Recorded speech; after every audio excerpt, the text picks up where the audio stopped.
जो आपल्या नादाला न लावता देवाच्या नादाला लावतो त्याला संत म्हणतात.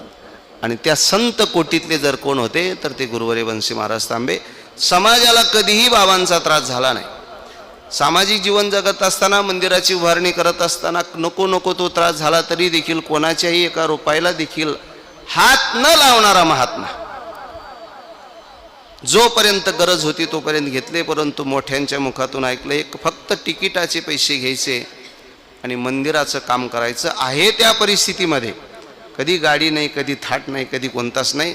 आणि कीर्तनाला उभा राहिल्याच्या नंतर एक आगळं वेगळं वैभव बाबांचं असायचं.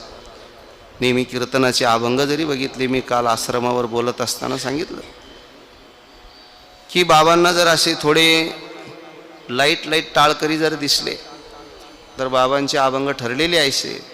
आंधळ्या पांगळ्याचा एक विठोबा दाता, वासुदेव प्रकरण, की ज्या प्रकरणाला चालीच लागत नाही. आंधळा पांगळा अशी जर प्रकरणं घेतली तर आमच्यासारख्या म्हणणाऱ्याला ते म्हणताच येत नाही. हा, नानदेव चतुराक्षरी जपतू करी सर्वज्ञ. हा, आता भाऊसाहेब पाटील ही सर्व मंडळी आमचे भोगे महाराज त्या चाली म्हणतील जुन्या, परंतु आम्हाला मात्र त्या चाली तेवढ्या टायमामध्ये लागत नाही. हे बाबांचं वैभव. दर्शने प्रशिस्तीशी ठावो. ज्या ज्या वेळेस जे जी भक्त बाबांच्या दर्शनाकरता आली ते बाबांकडून त्यांना काही मिळालं नाही, परंतु बाबांचं दर्शन झालं की काहीच मागण्याची अपेक्षा त्यांच्याकडे राहत नव्हती. का? की त्यांच्या जीवनामध्ये त्याग होता.